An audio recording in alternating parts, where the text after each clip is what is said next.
Do you know the one thing, right? One thing about Neanderthals is that you've said all the right things about Neanderthals today. They're all completely correct in my book.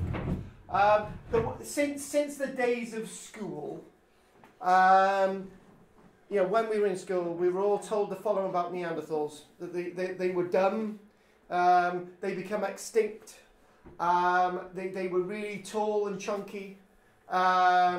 Their line became extinct because they couldn't hunt and they couldn't run and they couldn't speak. They had hair everywhere. All the negatives, right? Now, the brain capacity was 70% larger than ours. Why didn't you do this lecture? The thing is, we know lots more about the Neanderthals than we ever did. And what you said, Chris, with a K, Chris with a K, is that they did things better than us in lots of cases. When I was at school, it was quite simple.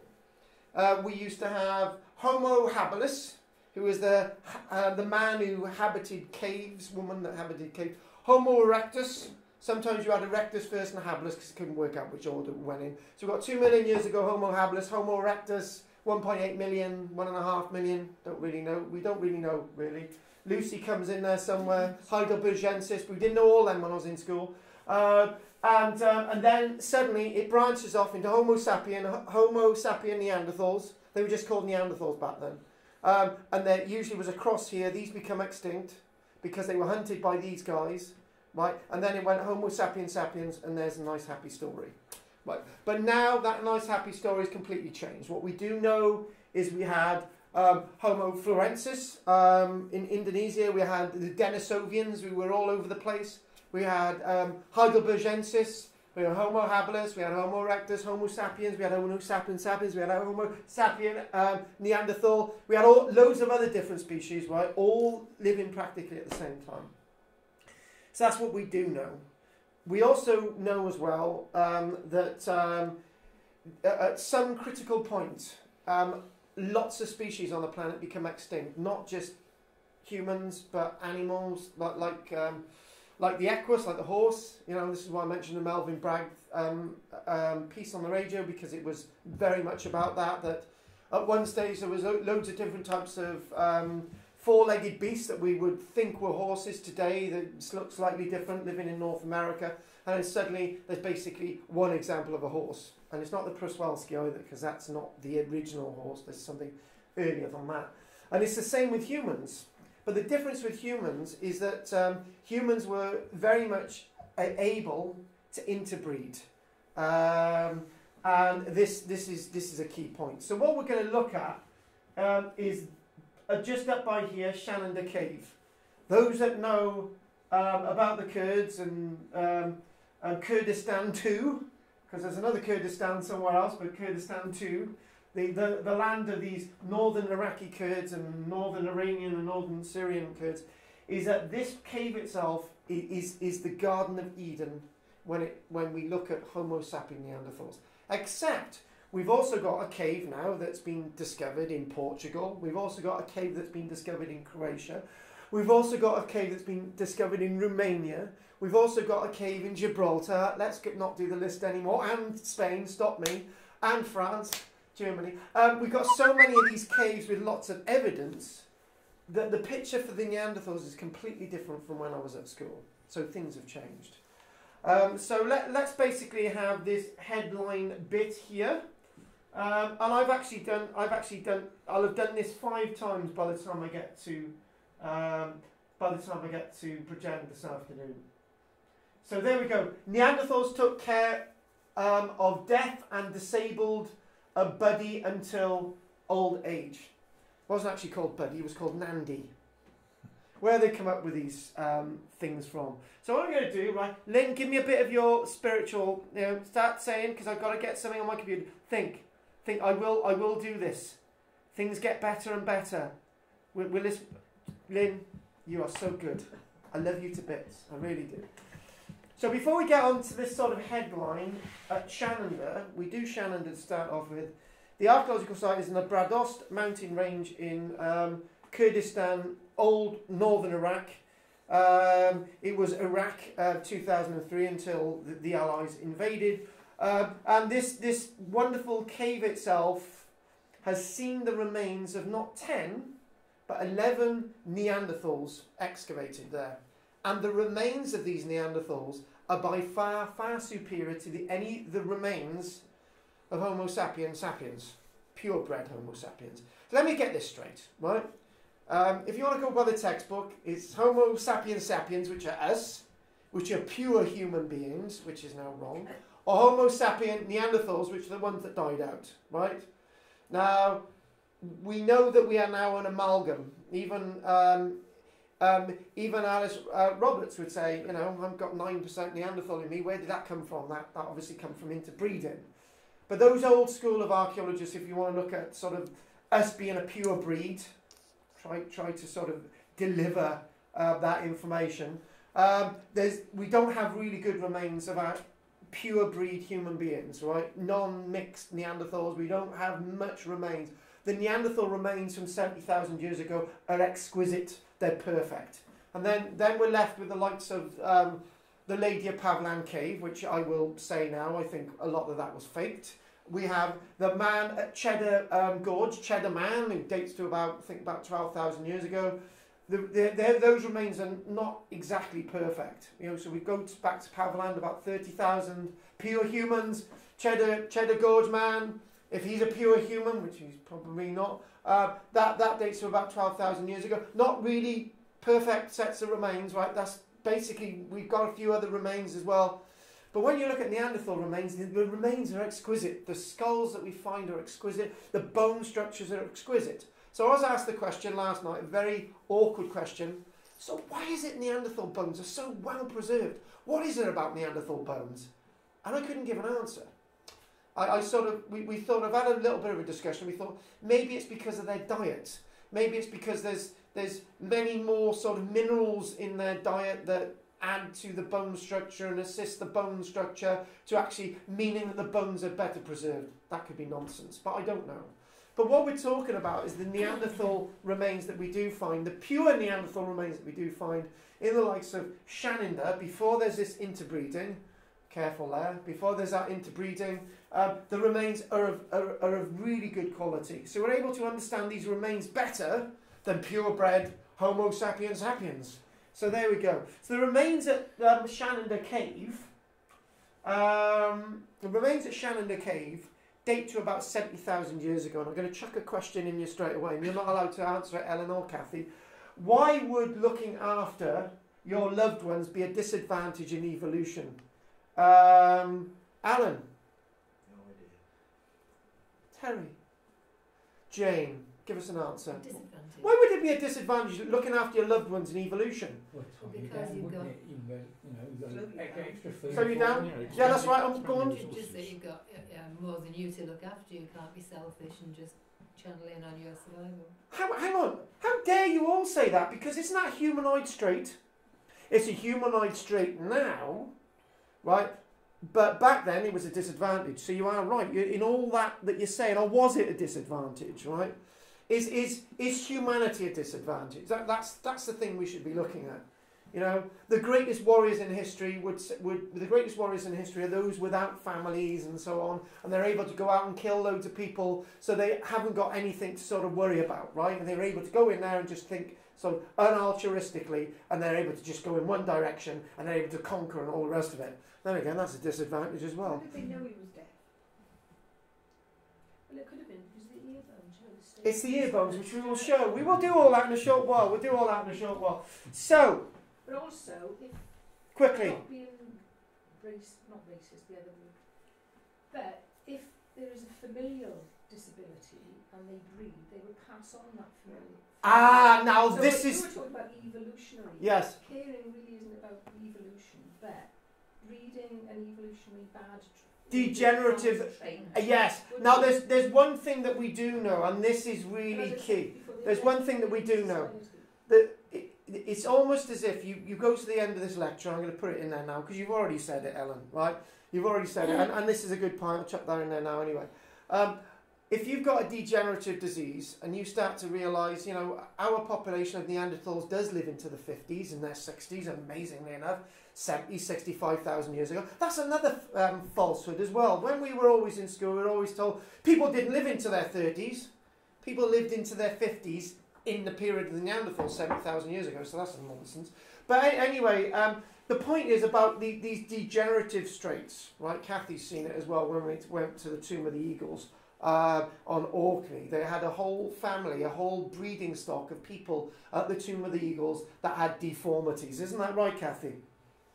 And those were revered, but they were cared for in society.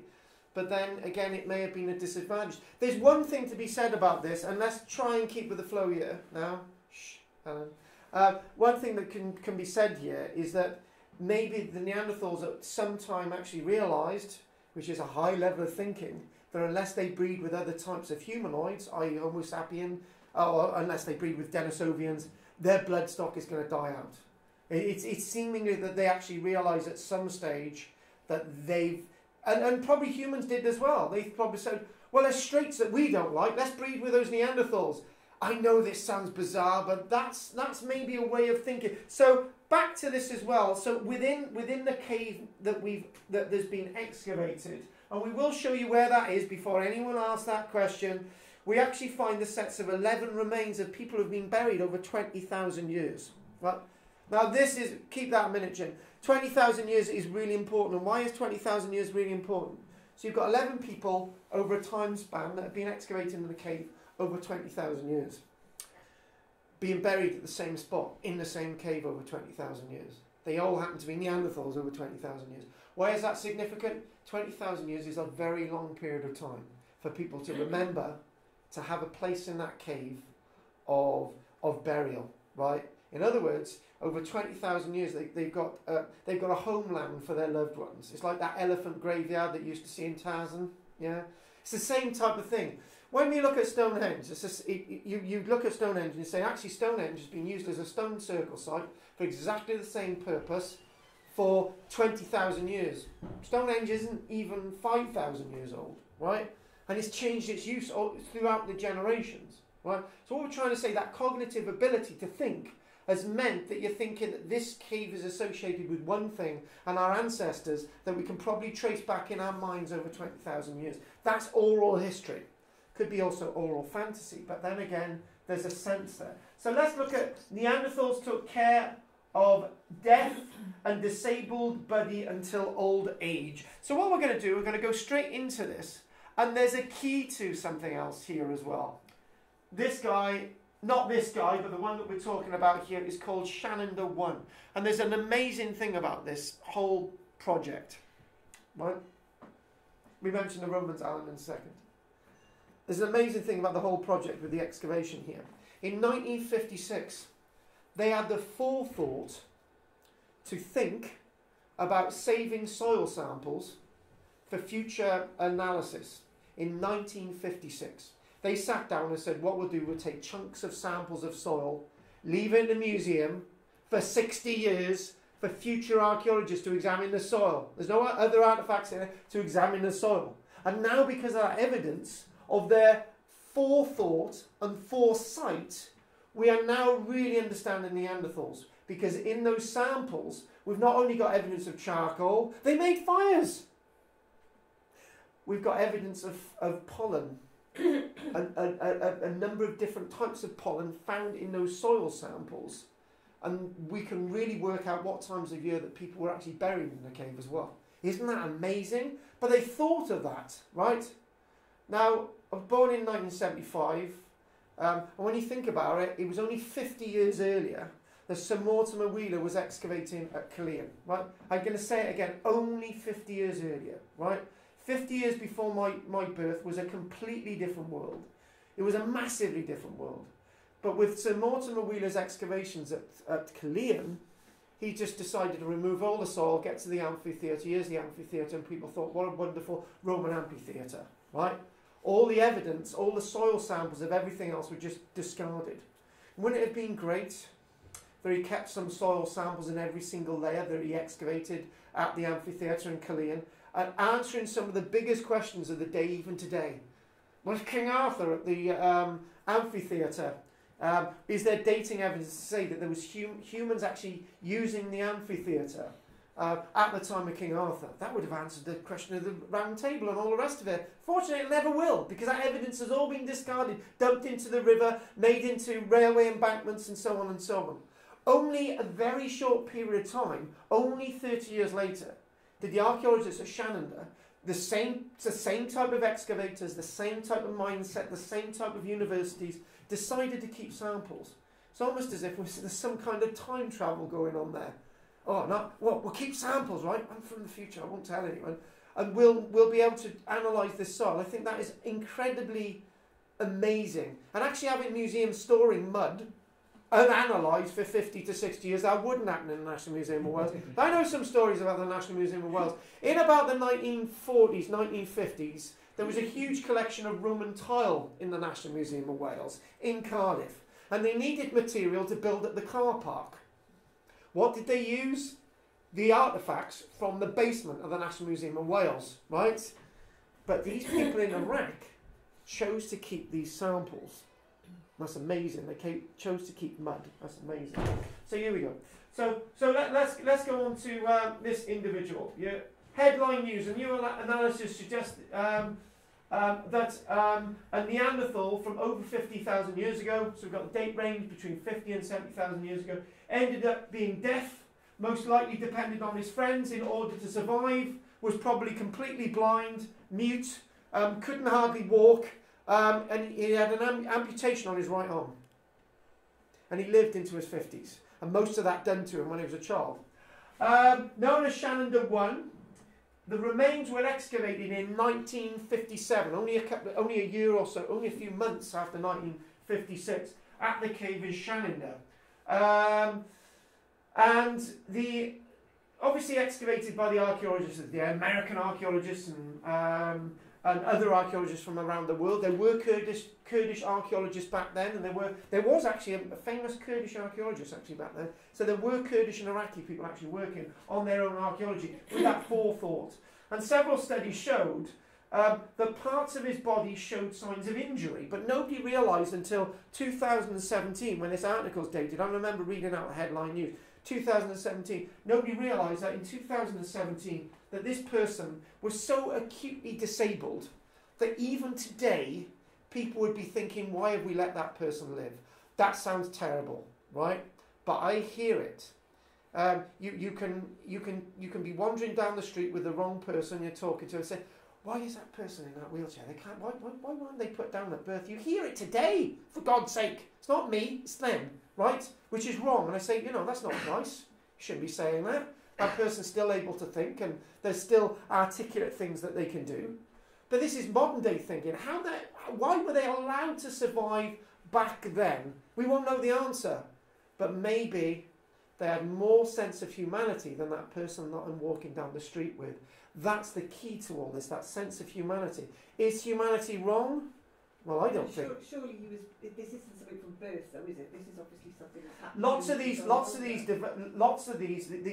There's two fields of archaeologists. One field of archaeologists believe that most of this occurred to them when the individual was a child.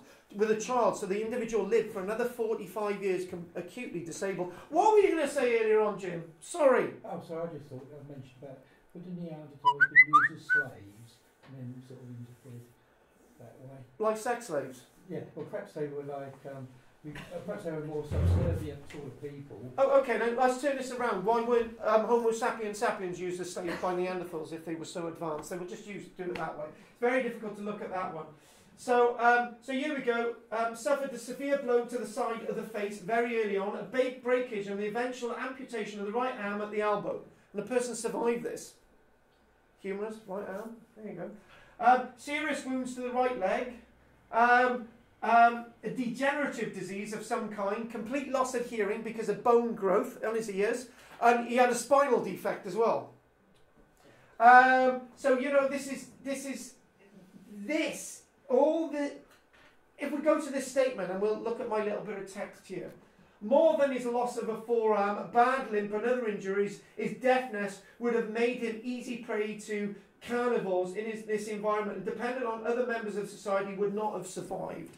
Now, if we look at more of what I've got here, we know the individual lived as late in, probably into his early 50s. Some say 45, 50, but that's a long time to live. He was my height, 5'7", but obviously he's going to be a bit withered, right? And so what we've got here, there's during the course of the individual's life, probably very early on, left side of his face, there was some kind of fracture, crushing his left orbit, making him completely blind. That fracture may have caused the other one, his other eye, to go out of sync as well. So more or less acute blindness. And there's something else as well. He had problems with his teeth. It's not a really good example. And obviously you've got the word degenerative disease as well. So what we've got blocking of both his ear canals with a bone growth, exostosis.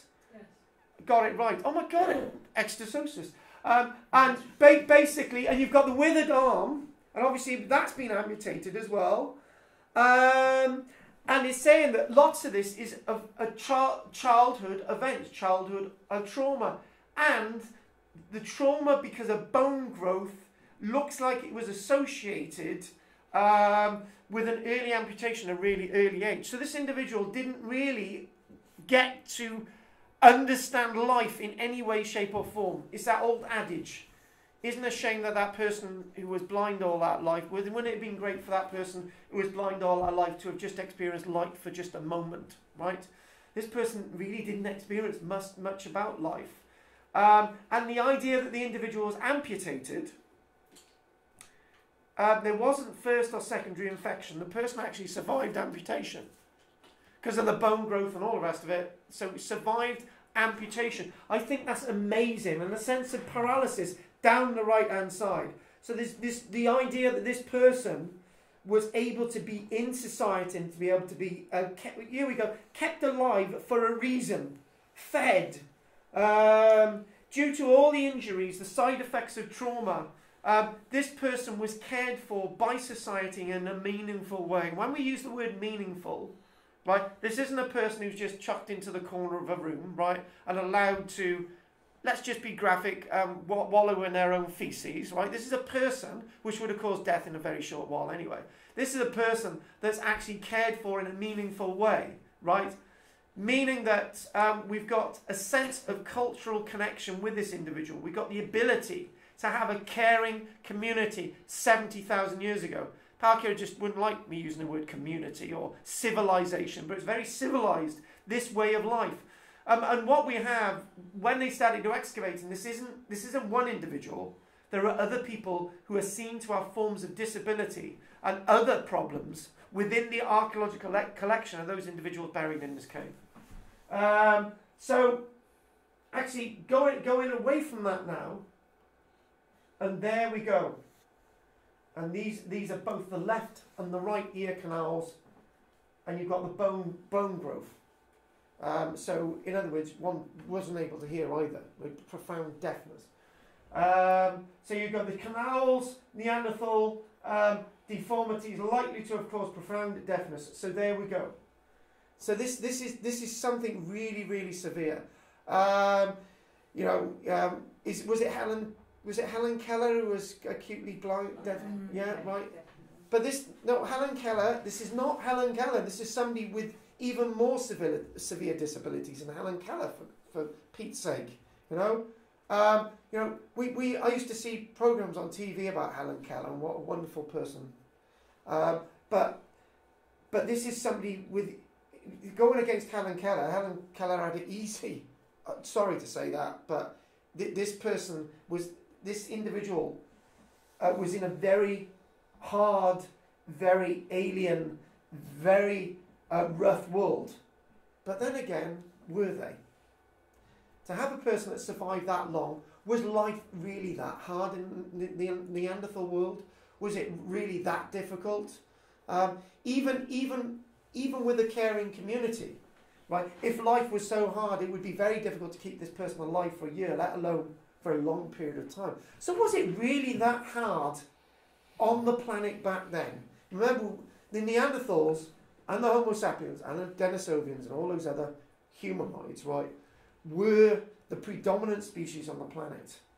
They were the ones at the top of the pile. As long as they had tools, fire, and the ability to hunt, they were able to take out small packs of wolves, bears, and all the rest of it, right? So these were the predominant species. But then again, humans alone didn't stand a chance against a pack of wolves, but that's not the point.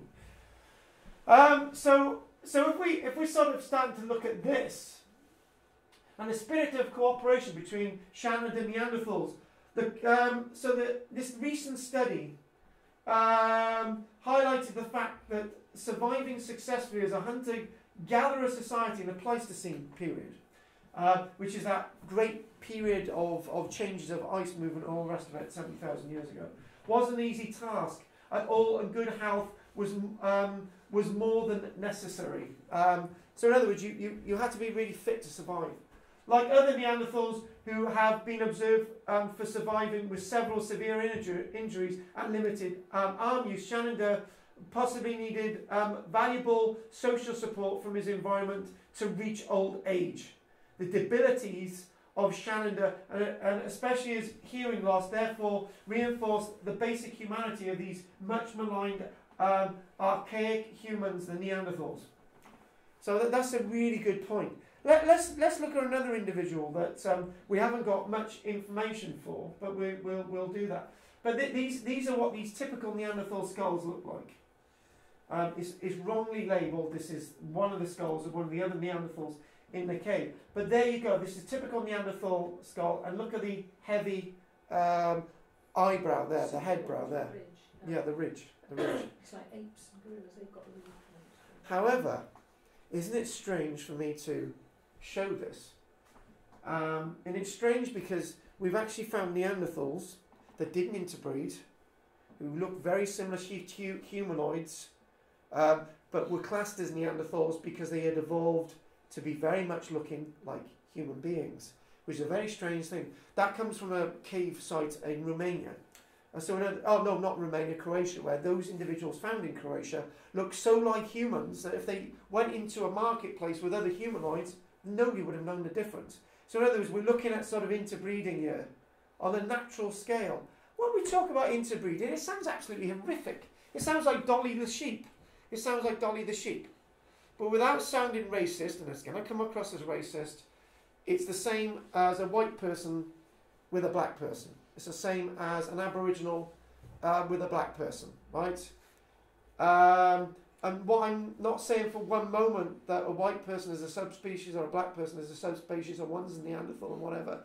You would think that that was unacceptable in society, right? But why should it be unacceptable? I haven't got a problem with it, right? Other people have a problem with it. And those other people are those people that see there's a real difference. And there are no real difference between Neanderthals and Homo sapiens. So if we actually come back to the ball game we're actually playing, this is all really important stuff. Listen to this next individual. So we've got really well-preserved skull of one of the Neanderthals in the cave. It's a really good skull, by the way. Right? We don't really get these types of skulls when we look at Lady of Pavlan Cave or the body at Cheddar or any of the other humanoids that we've actually found. It's a really good skull from a Neanderthal. So there's... Do we know the skin colour? Oh God, let's not go there. No, I just wondered if they did genes, whether they did... It's probably, we get all that thing about DNA with red hair and so on and so on. But I think skin colour, and the opt-out is skin colours depend on where you are on the planet. Right, so if you're living in northern Siberia, you're going to have white skin colour, and if you're living in Australia, you're going to have extremely dark skin colour. And I think that's the answer. That's the sensible answer. Shanidar 2, they basically numbered them 1 to 10 and Z. Don't go there. The one that's been discovered recently is Z. So if they find another one, they're screwed. X, Y, some archaeologists say, we'll call it Z. Yeah, but what about the next one?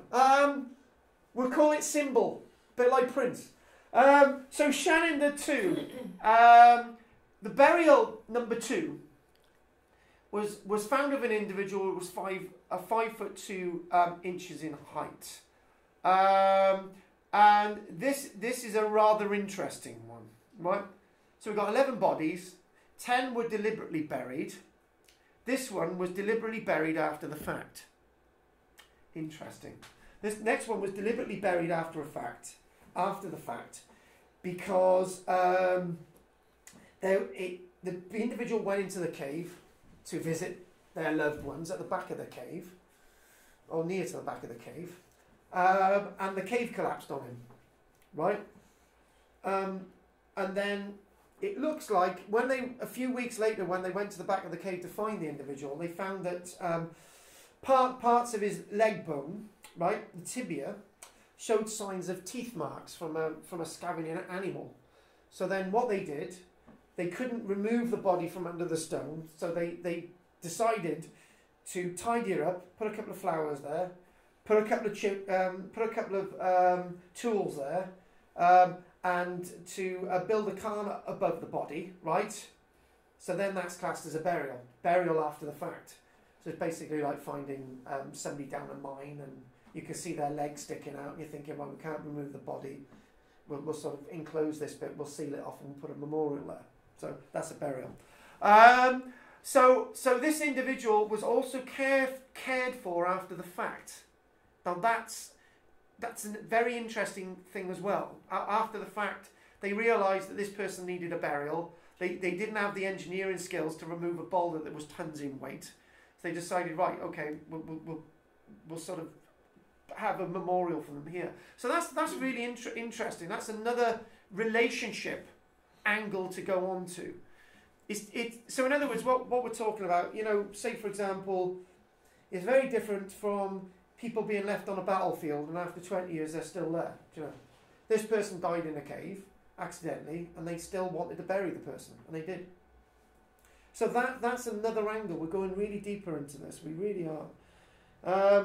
And then what we find is burial number 3. We'll go on to burial number 3 in a few moments. Burial number 3. So we've got. So as we start to go into this word, this here. Should this human-like characteristic of Shanidar Neanderthal surprise us? Not really, but it surprises lots of people. Why would you want to go with somebody that's with dark hair and sort of people do today? It's why should we be surprised? But there are people who are surprised because they've got that gene, black with black, white with white. Chinese people with Chinese people should never mix. So when you've got that mindset, you're never going to understand this. You're never really going to understand this, and you're never going to be able to understand characteristics, and you're never going to be able to understand humanity, and all these other things.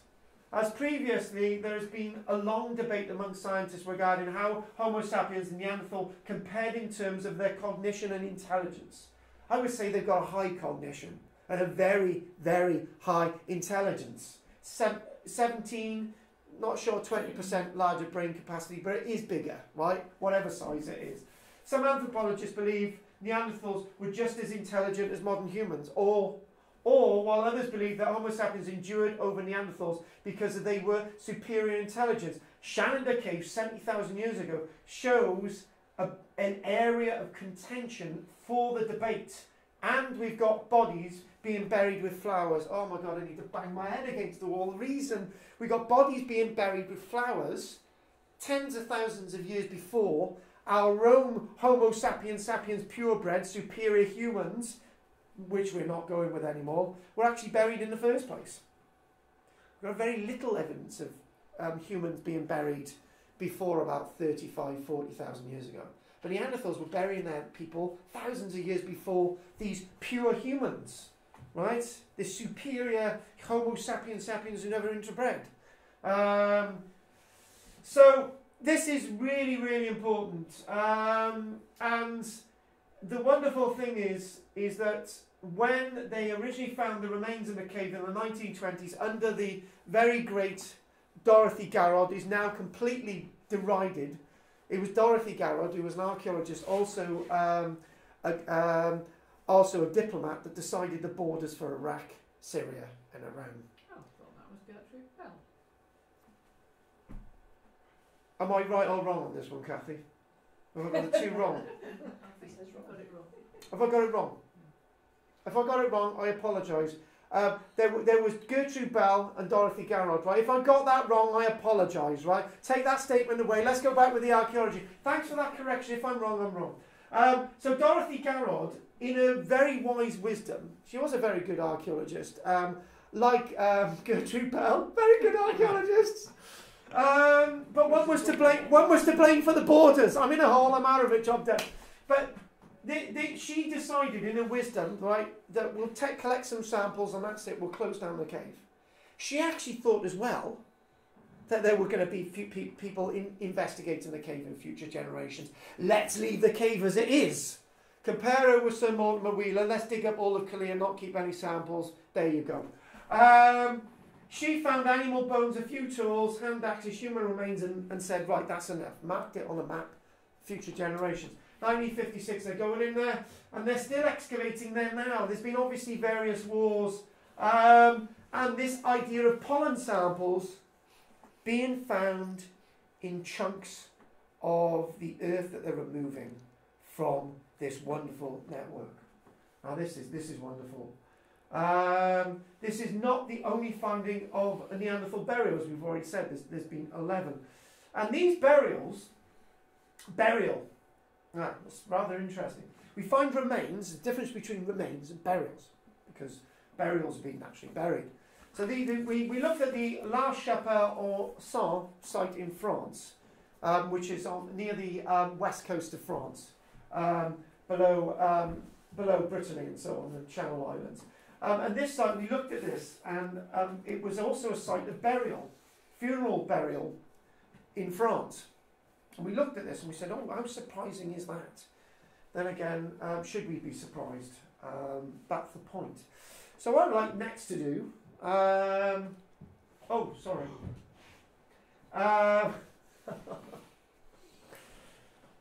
this next one is burial 4, the flower burial. We're not going to do flower burial next, we're going to do burial 3. There you go. So what we're going to do, we're going to take a little bit of a list, because we've got a bit of a map of the cave. So we've got number 1, who's the disabled individual. We've got number 2, who's the one with some disability and so on. Number 3, the one with a stab wound. It's not going well, is it? Number 4 is the flower burial. And we've got Z, which is another burial. I'm not going to do them all, right? We're not going to do them all. But number 3, this is a rather interesting one. They're all interesting, naturally. Number 3 lived into their 50s as well. So the first one wasn't a one-off. Rather interesting. It wasn't a one-off. And in the lowest rib, there showed signs of a stab wound. Done by a very sharp implement. So an iron knife. No, there wasn't iron back then. What would they have used? It was likely something like flint or chert. There was a lot of chert around there. So that's the stab wound. But rather interestingly enough, the archaeologists believe it was an accidental stab wound because of the lack of pressure given to the stab wound in the first place. So if I'm going to stab somebody, bang, right? It was almost as if the forensics said, well, hang on a minute, let's put it in there, Keith. So it's almost as if it was an accidental stab wound, he rolled onto something, so on and so on. The interesting thing about this stab wound was that there was bone growth associated with that rib. So the person survived, and then the bone growth suddenly stopped. It should have continued. That means that the person died of secondary infection. The bone growth didn't completely cure the rib. So there was a secondary infection. Which basically septicemia and all the rest of it, and the person died. It said a few weeks later, but it's really difficult to call that one. Let's just not go that one. An accidental stab wound, or by somebody who didn't mean to stab that individual, just like I did with you, Keith, because I need you to come back next week and pay your class fees and stuff. So I don't want you to die. Right.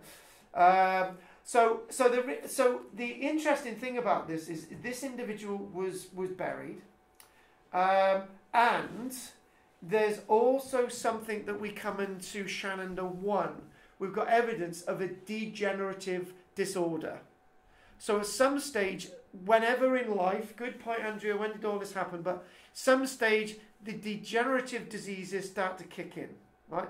For example, I'm a BRCA1 carrier, right? So I know that I've got about a 20% chance of getting some kind of form of cancer after about 47, right? And then it increases because I'm a carrier, so I'm going to be tested every year, right? So that's a, you could call that as degenerative because it's going to happen, right? Not degenerative in the purest sense, but you know what I'm talking about. Later on in years, you know, you get these problems. So and obviously something's happening with these Neanderthals that is causing something to flare up in their systems.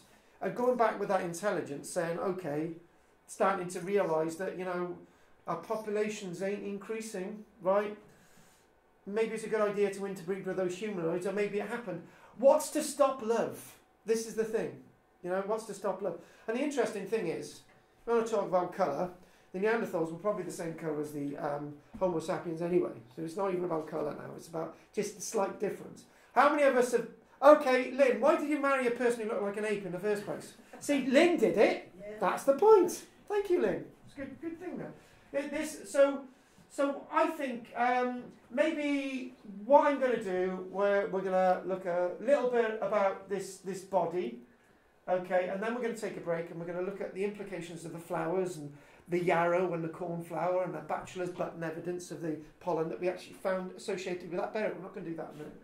So here's the burial. I think the proportions are slightly wrong. Christ almighty. If this is an adult and a child is that side, what's going on? Mork and Mindy. Remember Mork and Mindy? They started off as adults and they went to children, yeah. This is what's going on there. Shazbot. And they all cooled down. This is a crouched one. This is really crouched in there. Shanidar full. Ropes round him. Well, it does, but let's just move on. This is a leap to shaky conclusions. For this new evidence, the idea that Neanderthals were a little more human than we believed. Indeed, the possibility can be entertained that the Neanderthals were more human and compassionate than us, weakening their fight for survival. It's just a thought. Do you know when I based on Native American stuff, right? What we usually hear is that in the Walk of Tears from Florida, where the Seminole Indians were forced to move from Florida. I think it was the Seminoles as well. But anyway, there was definitely a Trail of Tears from Florida, and those were the Seminoles. We won't argue which ones they are, right? But there was a Trail of Tears, and the idea that if anyone fell ill, they would just leave them behind. Yeah, they did. Yeah. Because it was either carry on. Exactly. That's a point. They've got beans. I've got the beans. Exactly. Heritage. Garden. Thank you. Beans. Thank you, Ellen. It's not about you today. Because they carried their... Yeah, exactly. They had to. And They those... got moved off their reservation. Exactly. Those that they couldn't carry had to be left behind. Now, should we be thinking this in terms of all humanoids up until about 12,000 years ago? Were humanoids like that, right? Was there any need to leave people behind? Having weak people in society is not a good idea. It slows you down, but there's a problem if you leave somebody behind who's weak, right? It's the other animals. So if you've got wolves and bears and the odd lynx and so on, I don't know if you can get a pack of lynxes, but I don't know. But anyway, you've got carnivores out there. If human beings are leaving their weak behind, a pack of wolves picks off that individual and just waits till there's another one, and they just keep following the humans, right? That's not a good evolutionary trait. Surely it would be better for Homo sapiens sapiens to keep their loved ones alive instead of leaving them to be gnawed upon by wolves, attracting the wolves in the first place. Isn't that a very good point? I think it is. So in fact, it's wise for both Homo sapiens sapiens, Homo sapien Neanderthals, to look after their loved ones. Or you bludgeon somebody to death and you eat all their flesh. That's the other way. But there's not very much evidence of human cannibalism either at this stage. But there is a lot earlier, but that's something else, Kathy. We're not doing that. Kathy, go for it. I was just going to say bury them under a pile of stones, but if these 11 people really cover 20,000 years, I don't know how much information you can glean from that time period, just in those few individuals. Because it's a long period of time, and because where was everybody else buried? Very good point. Where is everybody else? Yeah, because But then again, the generations. the Well, they're special. Special ones in the case. Well, they're special, yeah. And there could be lots of reasons why they're special. Maybe because they didn't live long enough. Maybe because they lived longer. It's all these different things. It's all these different things. Because when we look at the Tomb of Eagles on Orkney, we see the bone structure. So we were shown skulls where basically the bone structures were so clearly damaged by degenerative bone disorder, right? You know, thinning of bones. There were mutations, weren't there? There was sort of there was all sorts of weird things. And you're thinking, but there's a population of about 30 odd people, 36 people actually. I think it was like 36. That's the number who were actually buried in the Tomb of the Eagles. But they all were the same. They all had disorders, right? Is that the point Kathy's making? Is that representative of society, or is it only representative of a small portion of society? But Kathy, let's not use that as a negative. Let's try and say that people buried their loved ones at that same spot for that length of time. That's more important than the representation of small numbers of society. The association and the cognitive link between this area is more important than anything else. So what I think we're going to do after the break is actually look a little bit more of Shanidar 4, and then we'll do Z. So before we have the break, obviously I'm going to go around and I need to know about these events once and for all, and hopefully you understand about the coffee, right? How much is it now then? It's 80p, right? You need to make the decision in the room. If you want me to get a cheap load of coffee, which you can continue paying 60p, that's fine, or the expensive coffee for 80p, right? I will buy a cheap one, right? But you need to let me know now. Oh, you're for cheap one, okay, no, fair enough. Yeah, everyone else is having the expensive one. Trade should be getting it, coffee. The reason why we've got this is Michelle this is the only one that she could find that could vaguely be reused. There is some plastic in it, right? But it's overall glass. And when we've finished with this one, we can put the tea in here, right?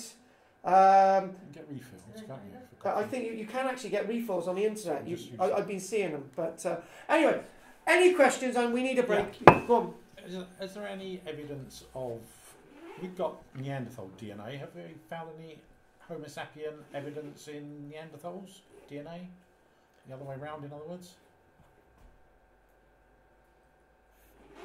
What a brilliant question. What an absolute... That's a first.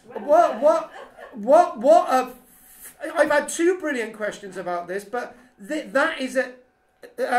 Homo sapien DNA in Neanderthals. Do you know what, right?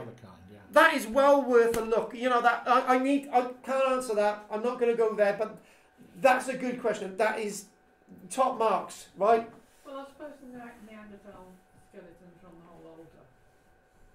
So they haven't sort of got that. And they wouldn't have interbred. But I think the point is, some of the later Neanderthals, I think the point is, the point is, you're not going to see really Homo sapiens sapiens with Neanderthal DNA in them. It's the later ones, Kathy. Yeah. So I think the point being made is the later Neanderthals seeing the DNA in, and how do you work out the fine line between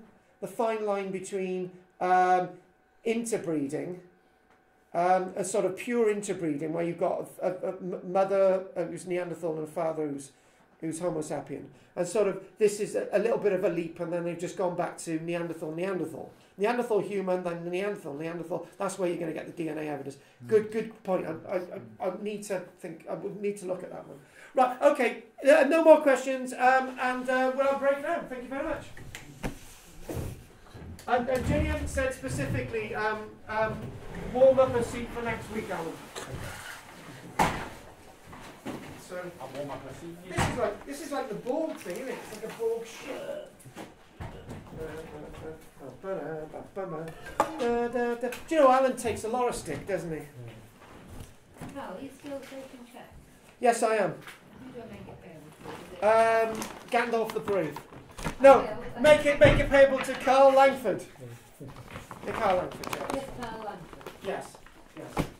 So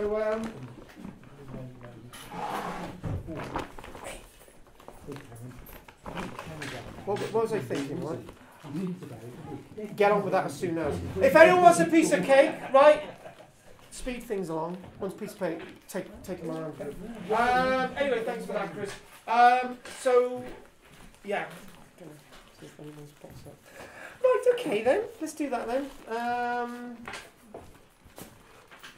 What exactly is that? Is it bamboo? Is that the one? Did you have that as a raffle prize or something? No. You had one as a raffle prize? Yeah, but it's a bit big. Oh, it's not enough coffee. Oh, go on, Kathy. So, are you definitely going on this West Wales trip next? Because not a lot of people seem to be going, do they? We need to work that one out now. I mean, I don't want to pay if we're not going. I just cut it off the plate, so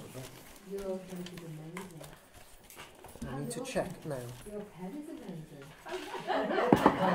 If I could pay and assume you're Look, I will going go around the some room first. stage in the I will go around the room and I will see who's. Oh, The light on the It's end. nice at first and then it sort of deteriorates. I'll take it back with me because it's a bit damp in there. I'll keep it in the car. I think that'll be best. By the way, you haven't met him, but John, who comes on our Skype classes, is the one who's replaced Roger. Roger's dropped out, but he's definitely going on the next one, and he was at the Skype class. He's had a bit of health. Is it chocolate cake? They say Really hard. it's a worry. It's a worry. Right, okay. So what are we doing, darling? So let's say if we start off with a sheet, do a bit more sheet.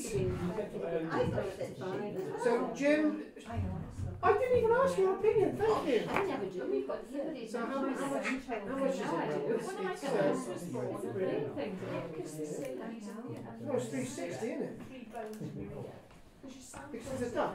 Oh, that's right. So that's 360. So what are we doing? So it's the 6 for today. And you having teas, coffees, raffle? What are you doing? Tea and coffee? Oh, let's get you have another coffee, you have another one.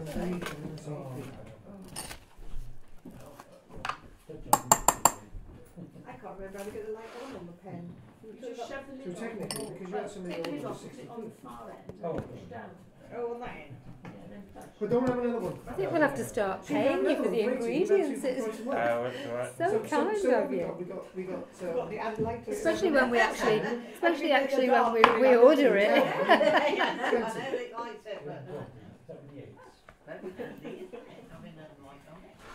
yeah, 11:20.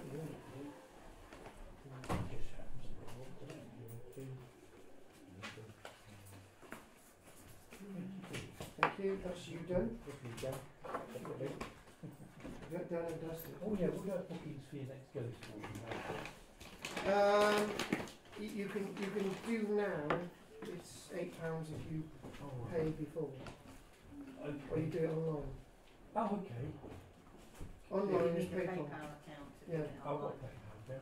Will you make sure you do it then? Are you going on the next one? Yeah, but I'll pay now for Yeah, okay. Right, okay. So you're thinking of going anyway, yeah? Yeah, definitely, yeah. I think it's great. All right, if you want to do that, that's fine. Can you make a note of it? Yeah, I will. My darling, what are we doing? They've actually made you go for it, so Oh, that's good. Whatever you do. Saturday, 14th. Oh, really? Saturday.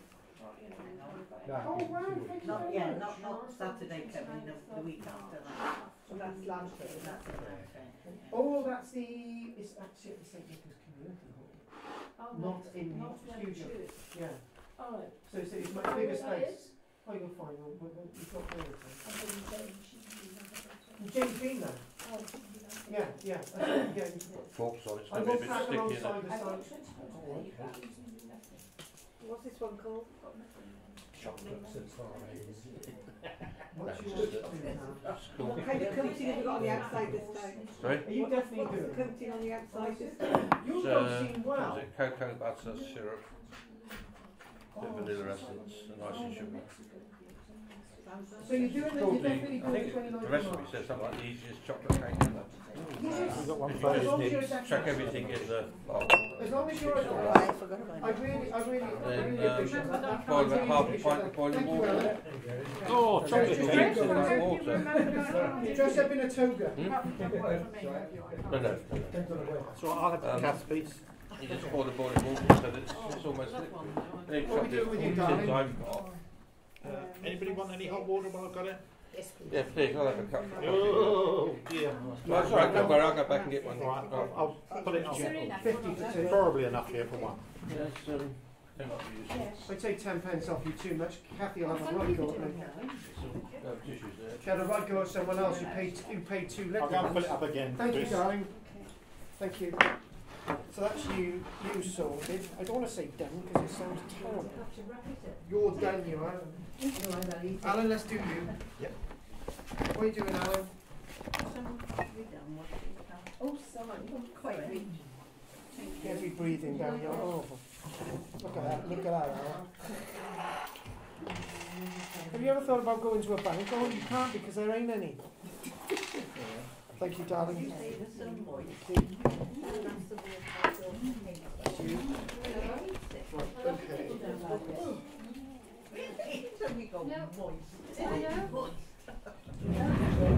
Talking about moist. She's had that thing was amazing.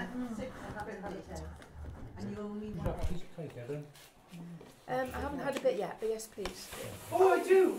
Oh, right. Oh, you got some with you? Yeah, put it in my cup after. Give it to you now. If it was a living, you lose all interest then. Alan? Yeah, thank you. Yes, please. Thanks for offering. Keith, definitely. Keith, definitely. Keith? How do this is going to work No, now? You're don't going to put it on paper. It's been washed anyway. Oh, thank you, sir. There's some tissues there, Keith, as well. Yeah, please can I have one? I've made a mess of it. You owe me an egg. I thought, what the hell? Just have a tissue. Right, okay. Yet. Is there a So what are we doing, Jane? What's that? Right, I'm having my cake next to Sorry. Can I have your cake? Oh, don't wrap it too much, Jane. And you're going to eat it? Yes. So this is for the day. Right. You apparently Ellen's going, so you're taking whatever. Yeah, we'll sort that. You said the St Nicholas Hall. You know the hall? Sorry. You went there. Did I? You did. Yeah. Anyway, we'll have a chat about it next Well, week. well, Ellen knows. Go on. Right, so that's coffee, plants, raffle, and heat change. Oh, are you sure? Okay. So put that in too. Thank you. Cultural Museum would be very grateful. Thank you very much. So what are we talking about now? Yeah, no, what it is, the day because Alan doesn't know about this, right? You're going to have to ask me the day before when it is. Oh, yeah. Right, so I'll go do you. Coffee open there, I'm isn't glad it? you enjoyed it. Yep. That's probably £10 worth you spilled there, man. Oh, wow. Is it? I was expecting it, you know, the normal. Normally it's a tug, isn't it, to get it out? I know. It wasn't on. Doesn't matter. There. It's all right. Just switch it on the floor. Yes. Give the cleaner something to do. 7:30. Now what? Right. So this is. It's a very nice cake, Chris. Not a bad recipe, that one. It's Good, yeah. really easy. Yes, correct. There's booking lists for the day school so far. Right, is anyone going on a Castell Henleys trip on the 14th? To where? Castell Henleys, West Wales. My static ferry is only round the Is there a ghost walk in Lansford soon? Or? Yeah, next week on the 14th. Right, I'll see you about that when you get round to here then, okay? Come on. Come on, you fossil. By you, out there. Come on. Right, go get some This water. one's out there. Go on.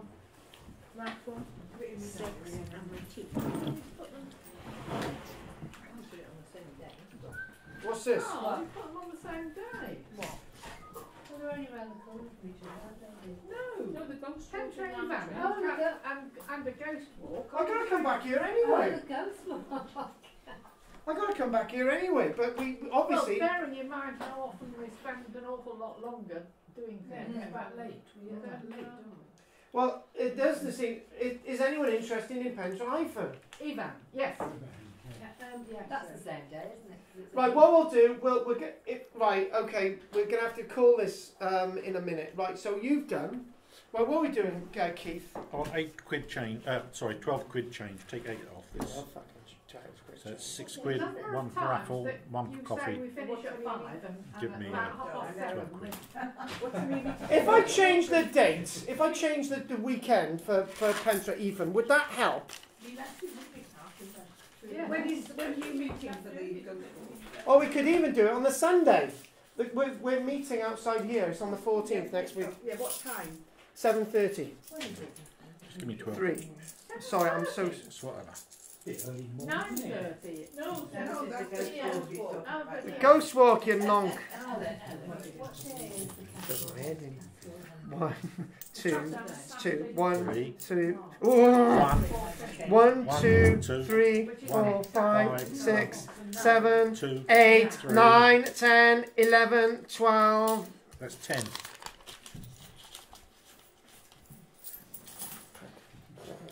Right, okay, who else do I need to collect shekels on?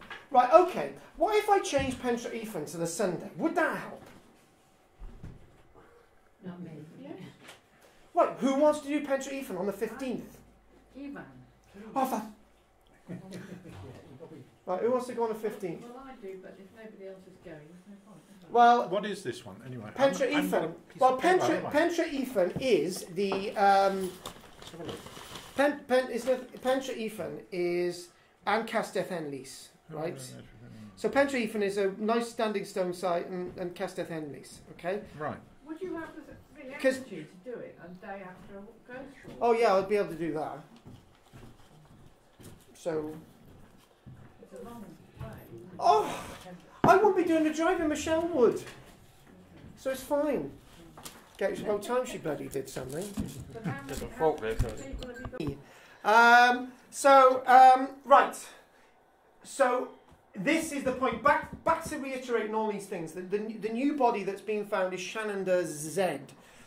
And that's only been found very recently. But Shanidar 4, the flower burial, is what we're going to do, and then we're going to allow Jane to leave the room.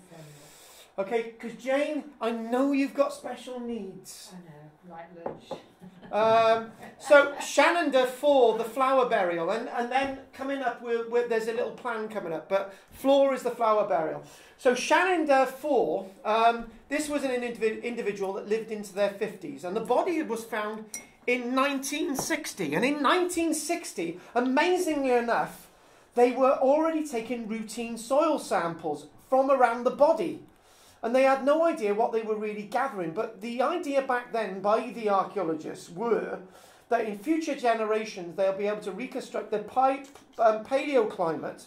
They'll be able to understand the flora and the fauna. And obviously, there might be pollen in with all of this. Because they were obviously seeing this with some of the microscopes. But they decided not to analyse it for some time. This is absolutely key. 2 samples in particular, whole clumps, revealed whole clumps of pollen. So you've got 2 samples, and there's a big chunk of pollen in those big. When we're talking about samples, these were massive clumps now, not little ones, but massive clumps. You see it in later images. They collected these clumps, and in these clumps there were individual clumps of pollen. That's the point. So this indicated now that placed into the burials. The number of burials out of the 11, and we think that there's dozens and dozens more Neanderthals to be discovered there, but that's another thing altogether. These were, when they're collecting these pollen samples and all the soil samples, they're associated directly alongside the body, so we know where they come from. That's another key point. Now, furthermore to the study, the predominant types of flowers and the pollen revealed included the following: yarrow, cornflower, bachelor's button, St. Barnaby's thistle, ragwort, the grape hyacinth, all available summer months. That's blue. Horsetail and hollyhock. Now most of these, particularly I know a little bit about horsetail. Horsetail's really into its own by about August. Well, quite a few of them are medicinal as well. Medicinal. This is a very interesting, the medicinal point. But however, that's not to be detrimental here. The point is, with all of this, these were all deliberately buried. Was this person who was buried at number 4 a medical man, some kind of a shaman? But they've actually found evidence of flowers buried with lots of the other burials as well. One fact I haven't actually told you is that there were, out of the 11 bodies discovered, there were 2 bodies of children found as well, out of the 11. So it's not just all adults. And that's a key bit of information I didn't give you. They also found associated with burial 4 a gerbil-like rodent known as a yurd, a Persian yurd.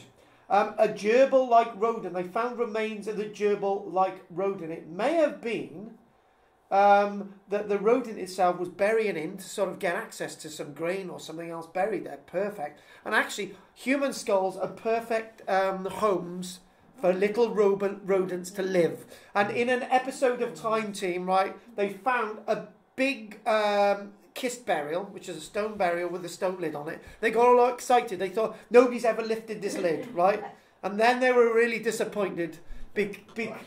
Yeah, they found the back of the cranium with all the front gnawed away, right? It was filled with plastic, yes? It was filled with plastic. It had been used as a nest for rats.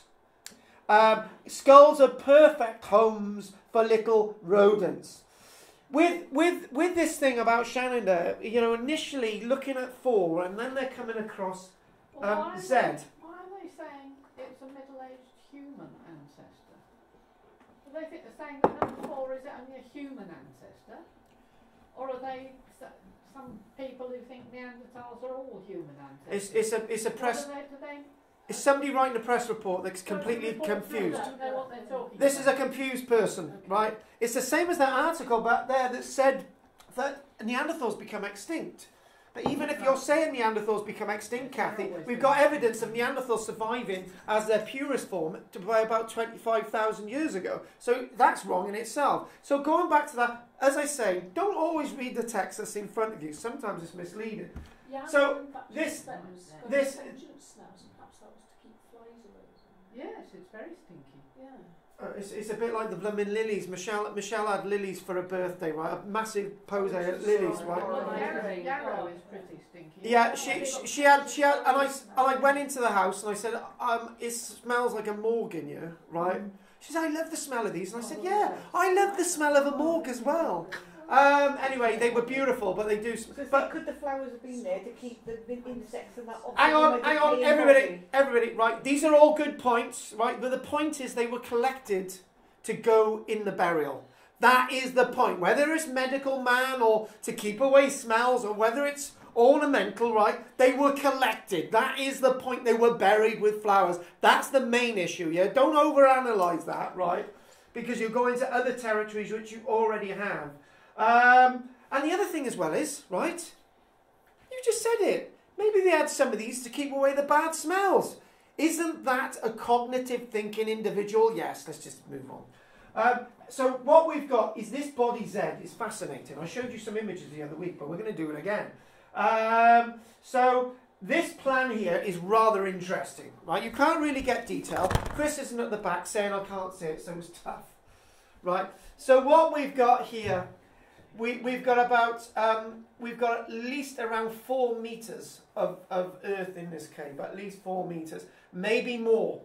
And the interesting thing when you analyse this is the first 12,000 years of, say, maybe the 100,000 years is a very thin layer, probably indicating the cave wasn't used greatly in the Neolithic period.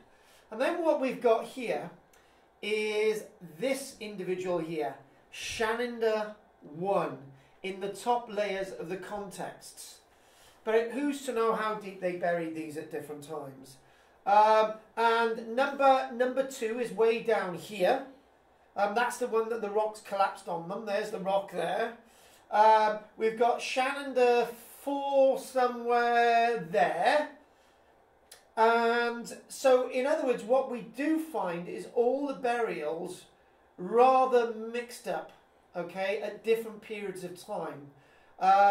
And so obviously these closest to the surface are coming into the 50,000 years old, and these further on down 70,000 years old and maybe younger. What they've got is a stalagmite crust here, indicating obviously that probably there's nothing really below that, but there could be earlier ancestors. What we do find in these caves is evidence of other ancestors as well. We find Neanderthals, Homo sapiens sapiens, or we might find Denisovians, and then we'll find evidence of other hominids. But when we look at this, we've got a nice cross section of where they were found in the cave. And as we sort of go on a little bit more, and there we go, this fact, the middle-aged Neanderthal. So middle-aged at 50, right? Well, that's an even interesting point. So did people live into their 60s or their 70s? So what we're going to do, I'm going to quickly move this a minute for good old Jane to go through. Jane, chuck your thing in there. Give her a minute. Beep, beep, beep, beep, beep. Oh no, should have done it the other way, shouldn't I? Thank you. Bye. Cheers, Jane. See you next week. Okay. Beep, beep, beep. Jane, darling, before you go, you go next week.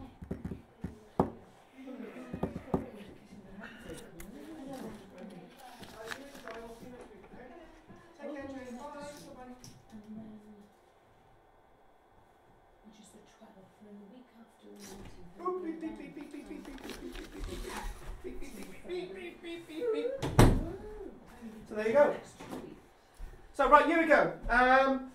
So back to this, the point I was trying to make then, if they're saying this is the Neanderthal Middle Age, which is 45, 50. Well, it'd be the same as human then. Because if the Bible says it's 70 years, that means the oldest though. So therefore...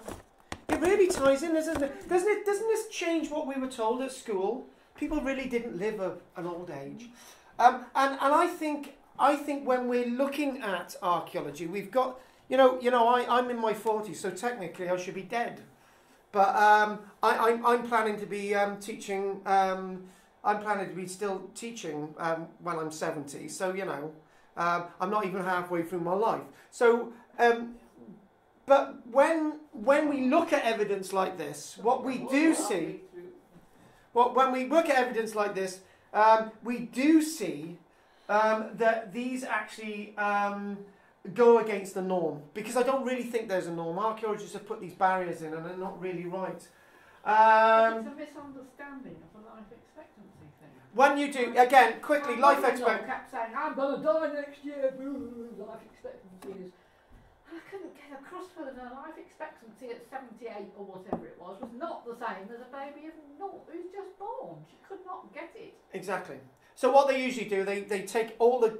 They get a mean average. So if you get a mean average of 70, then, then you could live till about 90. There's all these things. And Kathy's really right. If of them are dying before they're 2, then...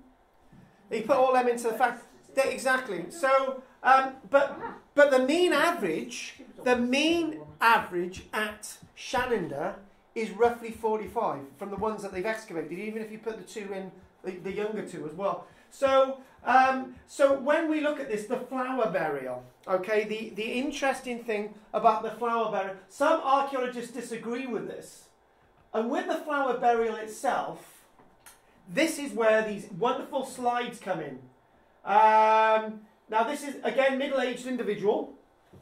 And I looked at this, it took me a while to work it out. Then I realised orbital, eye socket, lower mandible, jaw, and then you've got the full face. And there's the cranium. What's happened with this individual is, if you haven't noticed with the plan earlier on, the roof of the cave has collapsed and it's crushed everything. That's basically what's happened. So you can make out this one perfect, and you're thinking, well, that's not a really good skull, but you've got all the teeth in there. You've got...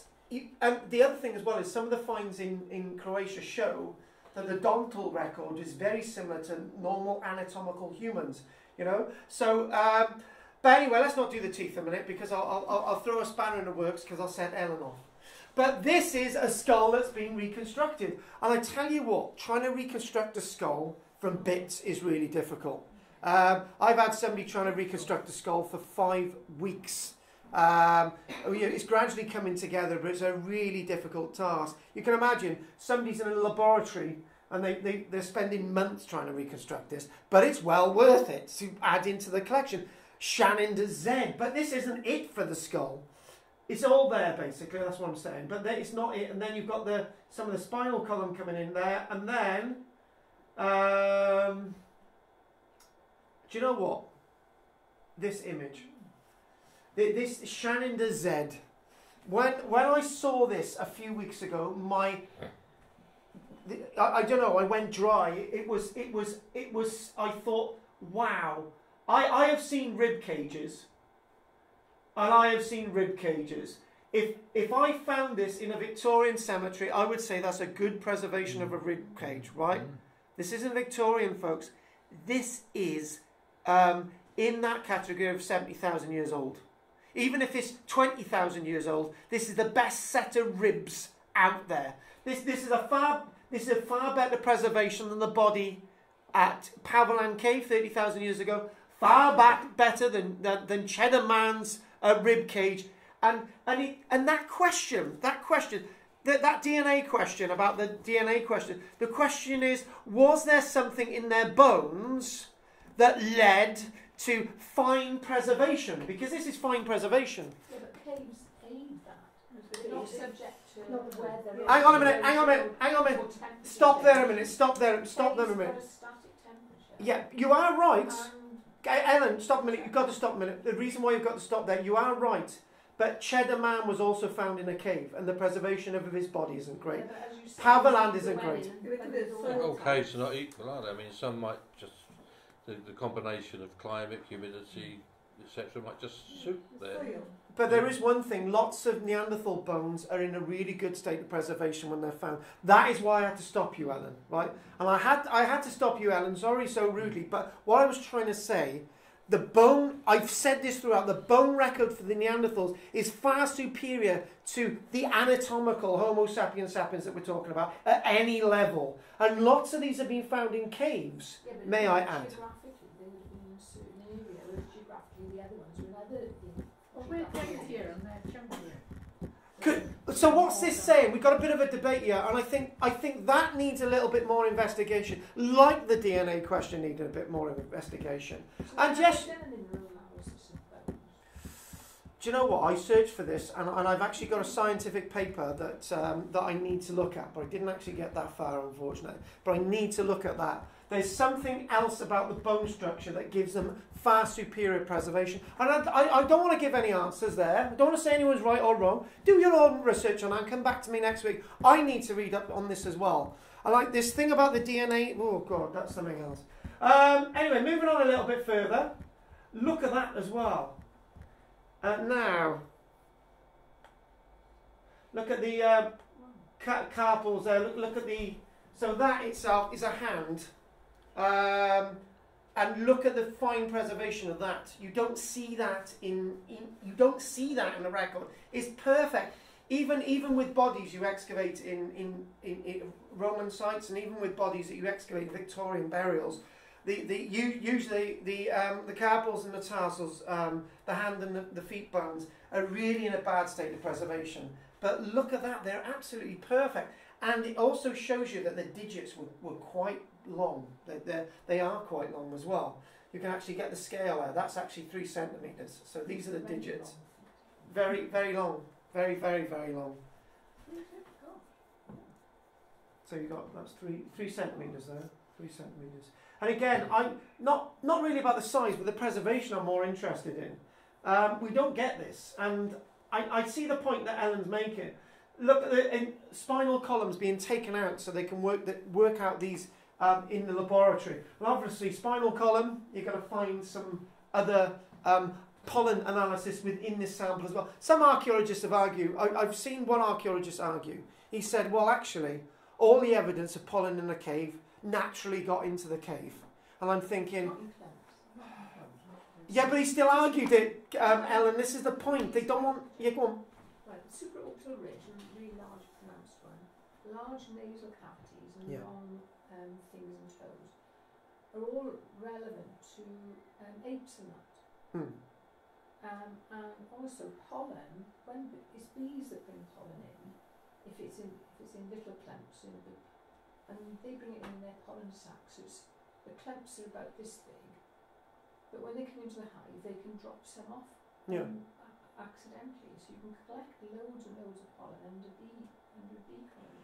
But unfortunately, what we do find, Ellen, I think the point is we find bodies with no pollen, and we find other bodies with lots of pollen. We can go in different directions here, but when you see the geography, it's very unlikely that that huge variety of pollen would have actually ended up in the cave at those moments in time. If it's from a flower, it's not going to be in clumps, it's going to be in individual grains, which may build up into it's difficult to work this out. Are they Are they visiting there over a long period of time? All these questions need to be answered. But again, it's associated with the burial. They're taking the other thing as well as we haven't mentioned. We've got to move on. Charcoal evidence. There's lots of evidence of charcoal in the cave as well. So fires, they're burning. So I'm not saying this is anything to do with ritual because we don't really understand it. But there's lots of evidence of flint, chert. But there's no real evidence of habitation. Where they're living in the cave is probably not in the cave at all. Again, one of the other archaeologists who's been in the cave. Reconstruction of one of the faces of Shanidar, maybe Shanidar 3 or 4. But there we go. Does this look like your husband, Lynn? Yeah. Light skin, haven't he? I tell you what, Lynn, you've got crap taste. Not very big brow ridges, is No, there? not on Light the coloured skin. skeleton, it came right across the middle. Yeah. Yeah. Well, on some of the ones developing at Croatia and so on, the evidence is slightly different. They do look more anatomically human. But to be honest with you, I did this on Tuesday, and one of them said, "I know that person." I'm thinking, and somebody else said, "Yeah, exactly." It doesn't. And then one of them said, "I know that person." I'm looking at him. Oh, thank you very much. I know I've got a big nose. But again, these are the size of the clumps that they were taken away in the excavations. They're not small. Well, clumps of soil samples. Look at the size. What they're doing, they're putting plaster of Paris around them so they're protected. Yeah. And then they're moving them into their laboratory, and they're all sealed and intact, and then they analyse that. Who come up with that foresight? That foresight. You know, in life, what we do, we say, "Oh, right, you know, we'll have a little nest egg for 50 years' time." This is a nest egg for archaeologists who are going to examine something long after you've passed. I think this is, again, the technique is amazing, that we're able to get this evidence now and using local workers. And this is the valley of Badost in northern Iraq. And one thing I would make is a clear point. This is 70,000 years down the track. You can imagine that the erosion of the cave mouth has been excessive. I had the question, for example, where did these people live? Well, we actually don't know. We've got no real evidence where these people lived because erosion has taken all... So if the cave is 10, 20 metres further out, archaeology tells us that people lived in the cave mouths for loads of different reasons. If you live in a cave mouth, right, you can look out at the landscape, you're able to hunt, you're able to... you've got light, you're able to work. If you live in the cave mouth and there's an angry bear in the cave, you can avoid it. And all these different positives. But you can imagine that if they're living in a cave mouth, if they were living in a cave mouth, or they just use this cave to deposit their loved ones, and maybe, we don't know. This 20,000 years, as Kathy said, and I said, is a long period of time. But it's a very long period of time to be doing the same activity. How many of us will be doing the same activity after 20,000 years? I rest my case.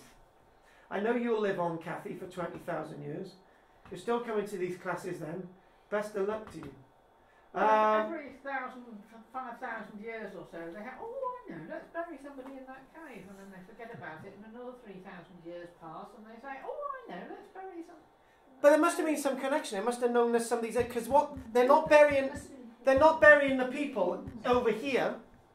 They're not burying the people over here. They're burying people in the middle, so they know there's an association, and there'd be roof collapses and all the rest of it. However, they really haven't excavated. The person in charge, and that's why there's so few people for such. But then again, these areas haven't been excavated. These particular ones in the middle are a specific type, and we're not really sure, but they are buried in the middle. So far, this is what we know. And to be honest with you, to work more or less 60 years on 11 bodies. I think if there was another 200 in there, I think they would be there forever. A Neanderthal community, just a sort of dad over here sleeping. Can't imagine he's dead, can you? Anyway, so there's the family. That looks like my missus. That's somebody in the room. I'm not going to say who it looks like, Kathy. But anyway, a typical image. We've obviously got fires in here, but I think going back to sort of people wearing skins is not the right direction to do a reconstruction. Again, do you know what? That cake, I'll eat the last of it when you've all gone because it's making me a bit off my end. Again, we've got back to the head again, and what else have we got there? And finally, what we're going to do, we've moved away from Shanidar at this place in Romania. We've actually got an intriguing set of remains at the hang on, it's the this site Papero Aus site itself, the Aus skull. We've got 3 of these in there, down in the Carpathian Mountains.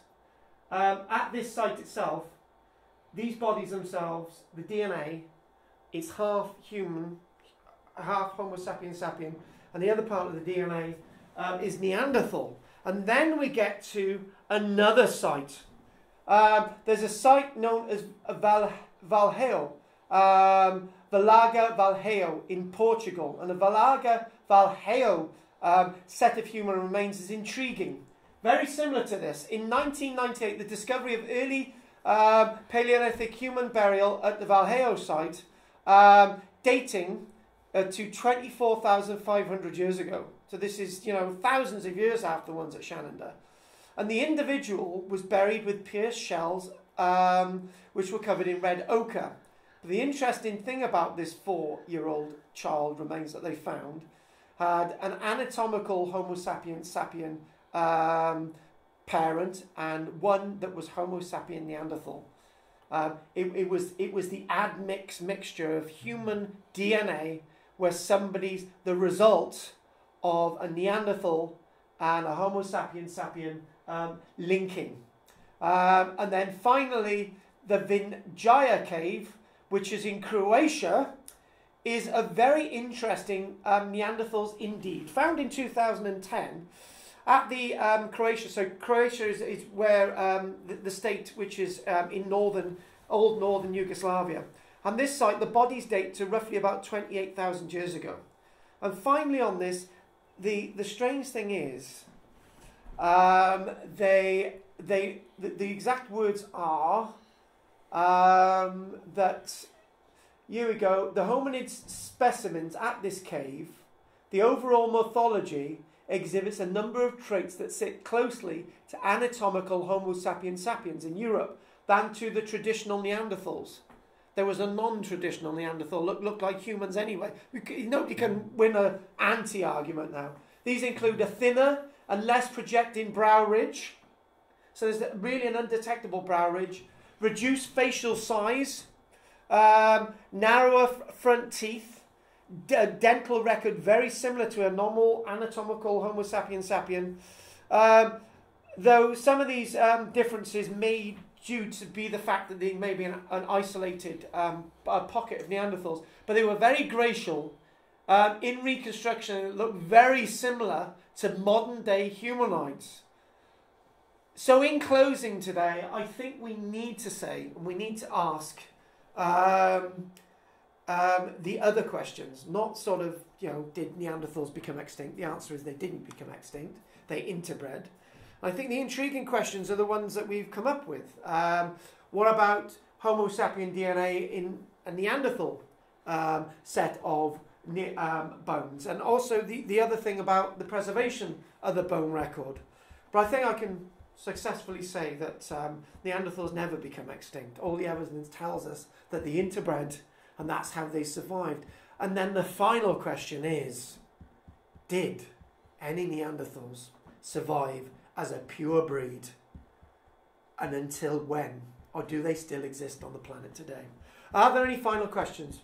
So have they done any DNA tests on the Croatian ones? Yes, they have done DNA tests on the Croatians one. They got genome sequencing of the ones at a Vinjana cave, and they've got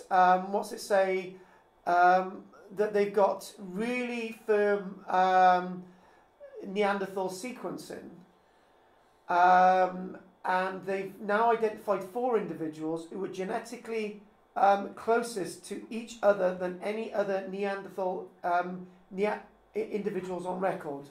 So in other words, they were all related. You know, when we look at Shanidar, they're not really related. But this is a close match family, and the genomes it's likely that these individuals. There's some weird stuff here. If I read this out as it is. More humans share these genomes, modern day humans share these genomes than with other evolved humans that have seemed to come from Africa after that. So it's likely that for some... Yeah. If it is Homo sapiens genes in Neanderthals then. If that answers the question, this is a very complicated one. I need to look at this, so we won't answer that any further. Well, yes, they're saying it's not 100% proof, but it's quite likely because it's the same as Homo sapiens. Very similar. That 4-year-old Chinese skull, has it had a bandaged head? Because they used to do that. Yeah, it's cradle ball. To actually elongate the skull. I mean, in Egypt and that. Yeah. There's nothing like that. That's way extended. There's nothing like that in the notes. No, this isn't that one from Portugal, but this is one of the ones. You can see the big nose cavity and the big eye sockets, but you've got a very light brow. It's very different. Yeah, very. We won't do that one now, but if you want to look at this one, this is the OAS burial in Romania. Are there any other questions? Next week's subject? Next week's subject is the archaeology of the unknown Roman leader, Julius Caesar. I don't think you'll have heard of him. I don't know him. And then the next week, Alan's only coming to these classes now on the insistence that I just do Romans from now on. The next week, after that, we've got the Roman Emperor Caligula, who I absolutely really like. So if there's no more questions, one more, anything? No? Right, have you all enjoyed today? Rubbish. Thank you very much. And as a thank you, again, thanks for your support in coming today. And I would like a round of applause for Alan for helping and Chris's cake. And I've got to finish this off now with my tea, so don't let that go.